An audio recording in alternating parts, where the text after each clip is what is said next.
Bonjour, je suis le professeur Samba Diaw, enseignant-chercheur à l'École supérieure polytechnique Dakar. Bienvenue au cours de système de gestion de bases de données. Donc, la gestion des données présente plusieurs inconvénients, parmi lesquels la lourdeur d'accès. En effet, pour chaque accès, même pour le plus simple, pour les fichiers, il faudra écrire un programme. L'autre inconvénient des fichiers, c'est le manque de sécurité. Il est impossible de garantir la sécurité et l'intégrité des données. Trois inconvénients des fichiers, c'est l'absence de contrôle de concurrence.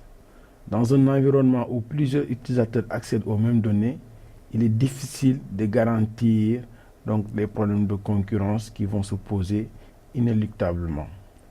Quelle est la solution donc pour surmonter les obstacles des fichiers?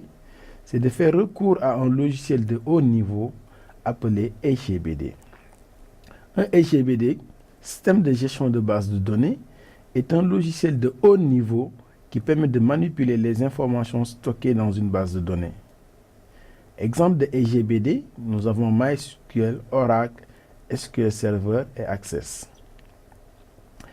Quels sont les objectifs de ce cours?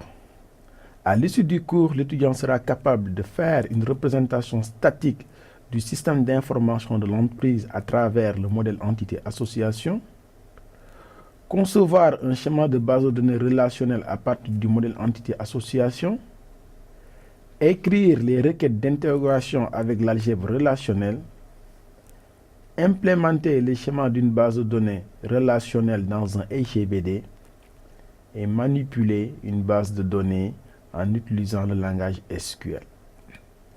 Voyons à présent le plan du cours. Le cours est structuré en quatre chapitres. Le premier chapitre intitulé Généralité présente les SGBD, leurs caractéristiques et leurs fonctionnalités. On y présente aussi les différents niveaux du SGBD. Le deuxième chapitre, intitulé Modèle entité association et modèle relationnel, présente d'abord le modèle relationnel, le graphe de dépendance fonctionnelle qui décrit les dépendances qui existent entre les données du système d'information. Ensuite, on verra le passage du graphe de dépendance fonctionnelle vers le modèle entité-association. Par la suite, on verra le modèle relationnel et comment passer du modèle entité-association vers le modèle relationnel. Le chapitre 3 présente l'algèbre relationnelle. Dans ce chapitre, nous allons introduire l'ensemble des opérateurs en algèbre relationnelle qu'on peut regrouper en deux catégories. La première catégorie, c'est les opérateurs assemblistes tels que l'union, l'intersection, la différence de produits cartésiens. La deuxième catégorie, c'est les opérateurs relationnels tels que la projection, la restriction, la division, la jointure, le renommage. On verra dans ce chapitre les équivalences qui peuvent exister entre les opérateurs et enfin comment réécrire une requête compliquée en utilisant l'algèbre relationnelle. Le dernier chapitre traite du langage SQL. Nous verrons dans ce chapitre comment passer de l'algèbre relationnelle au langage SQL.